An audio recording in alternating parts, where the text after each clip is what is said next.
नमस्कार, भारत 24 देख रहे हैं। आपको सीधा लिए चलते हैं तमिलनाडु, जहां पर प्रधानमंत्री नरेंद्र मोदी जनसभा को संबोधित करे। क्या कुछ करे आपको सुनवाते हैं। உங்களுக்கு தமிழ் புத்தாண்டை நீங்கள் எல்லாரும் கொண்டாட இருக்கிறீர்கள். அதற்காக என் அன்பான வாழ்த்துக்களை அட்வான்ஸாவே உங்களுக்கு சொல்லிக்கிறேன். அனைவருக்கும் இனிய தமிழ் புத்தாண்டு நல்வாழ்த்துக்கள். இந்த புத்தாண்டை கொண்டாடும் ஒவ்வொரு சகோதர சகோதரிக்கும் வாழ்வில் நலமும் பெருமையும் உயர்வும் முன்னேற்றமும் அடைய வேண்டும் என்று நான் மனப்பூர்வமாக வாழ்த்துகிறேன். कांगो और नीलगिरी की ये भूमि बीजेपी के लिए हमेशा ही खास रही है। अटल जी के समय में नीलगिरी कॉन्स्टिट्यूएंसी के लोगों ने बीजेपी को जबरदस्त समर्थन देकर यहां बीजेपी का सांसद बनाया था। நண்பர்களே, கொங்கு நீலகிரி இந்த பகுதி எப்பவுமே பாரதிய ஜனதா கட்சிக்கு எப்பவுமே ஸ்பெஷல் தான். ஏன்னா இதற்கு முன்னாடி அடல்ஜி அவர்கள் காலத்திலேயே நீங்கள் தான் இந்த பகுதியில் இருந்து பாரதிய ஜனதா கட்சியின் எம்பியை தேர்ந்தெடுத்து நாடாளுமன்றத்திற்கு அனுப்பினீர்கள்.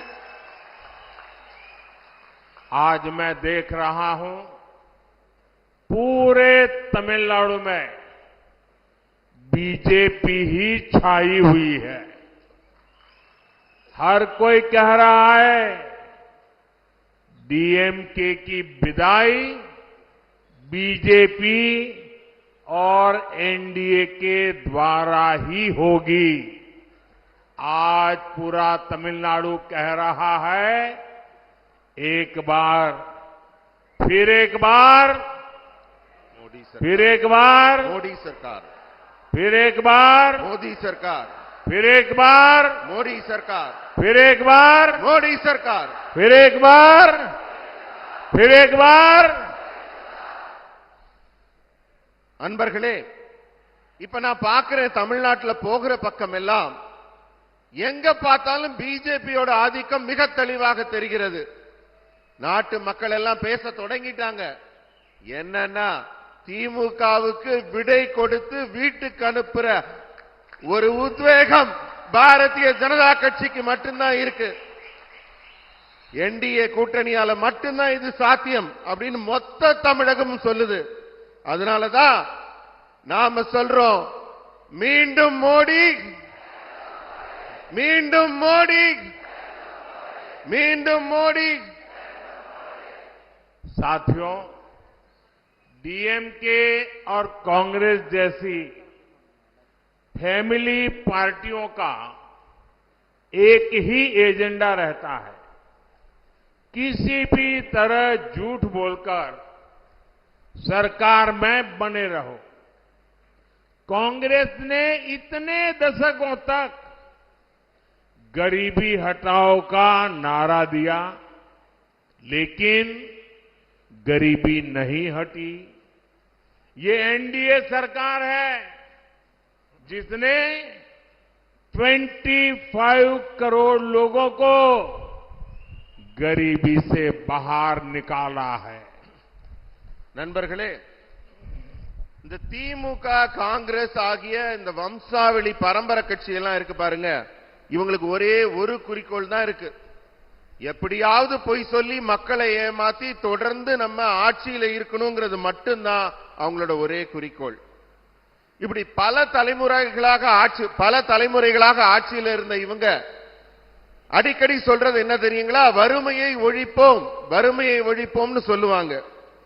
ஆனா அவங்க இத்தனை காலம் ஆட்சி செய்தும் நாட்டிலிருந்து வறுமை நீங்கவில்லை. ஆனால் நமது தேசிய ஜனநாயக கூட்டணி அரசு ஆட்சிக்கு வந்த உடனேயே செய்த வேலை 25 கோடி மக்களை வறுமையிலிருந்து மீட்டிருக்கிறோம்.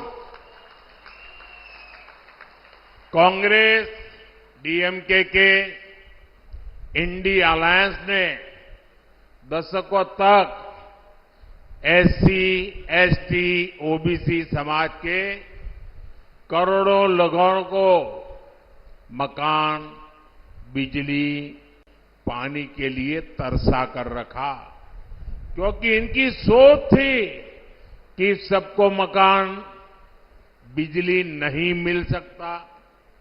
लेकिन बीजेपी सरकार ने करोड़ों गरीबों को पीएम आवास दिया, हर गांव तक बिजली पहुंचाई, 80 करोड़ जरूरतमंदों को मुफ्त राशन दिया और इनमें अधिकांश एससी, एसटी, ओबीसी समाज के लोग हैं।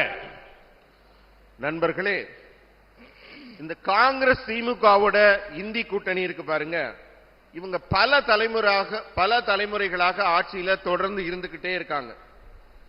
இவங்க கோடிக்கணக்கான ஏழைகள், பட்டியலின சகோதரர்கள், தலித் மக்கள், இவங்க எல்லாரையும் வீடு கிடைக்காம, மின்சாரம் கிடைக்காம, குடிக்க தண்ணி கிடைக்காம தவிக்க விட்டுக்கிட்டு இருந்தாங்க.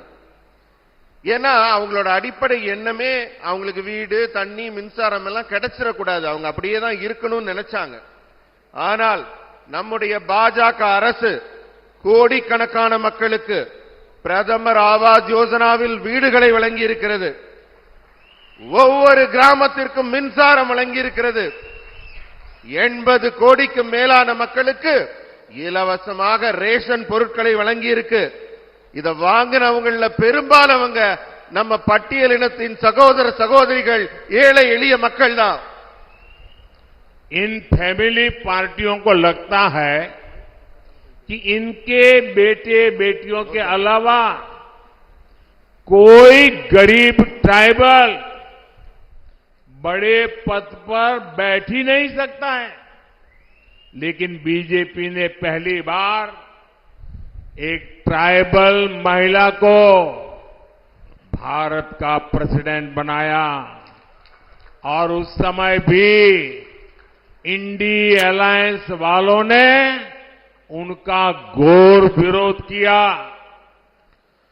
நண்பர்களே, இந்த பரம்பரை வம்சாவளி கட்சிகள் இருக்குதே, அவங்க எப்பவுமே என்ன பார்ப்பாங்கன்னா அவங்களோட மகன்கள், அவங்களோட மகள்கள், அவங்க பேரம்பேத்தி தான் அப்படியே படிப்படியா வாரிசுல ஆட்சிக்கு வரணும்னு நினைக்கிறாங்க. எந்த ஏழையோ, பட்டியலின மக்களோ, பழங்குடியினத்தவரோ இந்த பதவிக்கு வருவதை அவர்கள் விரும்புவதும் இல்லை, அனுமதிப்பதும் இல்லை. ஆனா முதல் முறையாக பட்டியல் இனத்தைச் சேர்ந்த ஒரு பெண்ணை இந்தியாவின் ஜனாதிபதியாக உயர்த்தி அழகு பார்த்தது நம்முடைய பாஜக அரசு. அதுக்கு கூட அவங்க ஆதரவு தராம எதிர்ப்பு தான் தெரிவிச்சாங்க.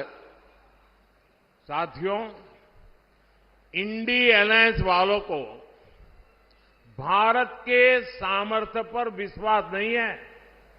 दुनिया में कोरोना की इतनी बड़ी पैंडेमिक आई, इंडी अलायंस के लोग कहते थे भारत वैक्सीन नहीं बना सकता। हमने कहा हम मेड इन इंडिया वैक्सीन बनाएंगे। भारत ने ना केवल मेड इन इंडिया वैक्सीन बनाई, बल्कि फ्री वैक्सीन देकर करोड़ों लोगों की जान बचाई। நண்பர்களே, இந்தி கூட்டணியில் இருக்கிறவங்க எல்லாருமே இந்தியாவோட திறமையையே நம்ப மாட்டேங்கிறாங்க. இதுக்கு ஒரு பெரிய உதாரணம் சொல்லணும்னா, கொரோனா நோய் தொற்று காலத்துல இந்தியாவிலேயே மருந்து தயாரிக்கிறோம், மேக் இன் இந்தியால செய்யறோம்னப்ப